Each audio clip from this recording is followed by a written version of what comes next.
payon nga kulo pangatanan. Karuyag ko lang manawagan. Iton aton maaptik, ariskado nga buutan nga mayor hambong tuhan Yorente, kan Mayor Buko. Nawa makaabot inihay mo nga akong panawagan. Ano? Karuyag ko lang ipabot hay mo, nga pulawi di mo mga tao, di dahdi SWD. Kay baga, may da kinikilingan, may mga pinapaboran nira, ira mga taragan, iton nga sab. Na kung tutuusin, diri man nga ni itong tikang han LGU, han Yorente, han pundo nga ipinanahatag han sab. Diri iton iyo mga lugaringon nga salapi. Itong tikang iton han National Government Fund, nga kundiin nagtitikang iton nga pundo hamon nga mga nagbabayad in buwis sanglit ang bit kami nga ni iton kung tutusin nambisan pa man nga ni iti yung mga sinisweldo tikang iton hamon nga mga nagbabayad in buwis sanglit upayat iyo mga trabaho kamo nga mga taga DSWD di Yorente gamay na niyo mga kinikilingan pinapaboran kung inot iyo mga taragan ay kamo pagsugad kaya iton nga salapi nga iyo ipanahatag diri iton iyo diri iton tikangan iyo mga bursa ha ayaw kamo pamilihin tao tuhaya iti iyo trabaho ayaw kay konbesan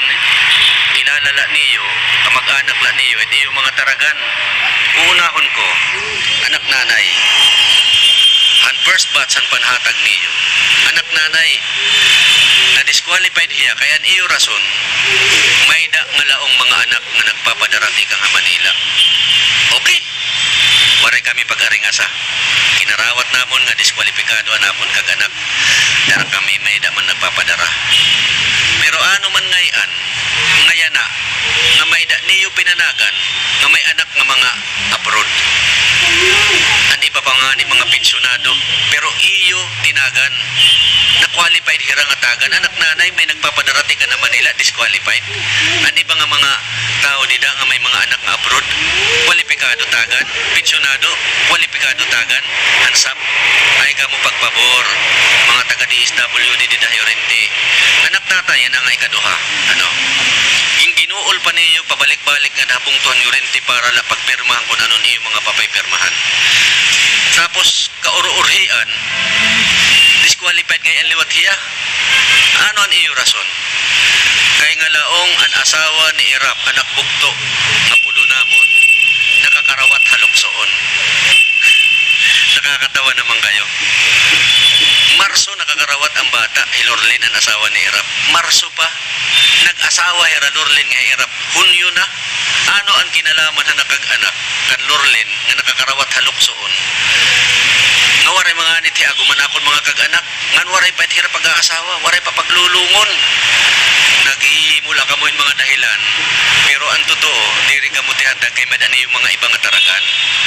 may niyo mga gimpapaboran kamo nga mga taga DSW ito hulatan niyo hulatala niyo numaisumat ko kamo nga di gihap may daghihap panahon magigirigda pa man kita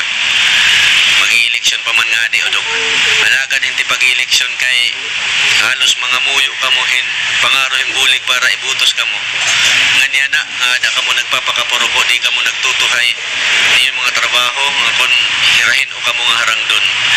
iti yung mga sinisweldo tikang ito haamon nga mga nagpapayad yung buwis sanglit upayad yung mga trabaho diri kay kun mga susugaron la niyo kay kun diri niyo kaya mga tuhay nga trabaho pan-resign kamo dida para niyo nahihimo nga tuhay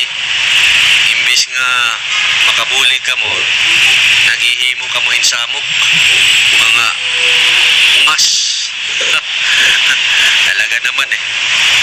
uulitin ko mga ungas kamo mga taga DSWD di Yorente di lang kayo mga ungas mga bubo ha hindi latak masisiring ha iyo pag pan-resign na kamo dida kamo ng mga taga DSWD di Yorente kaya mayor kita hindi mo mga tao dida bangin unin haor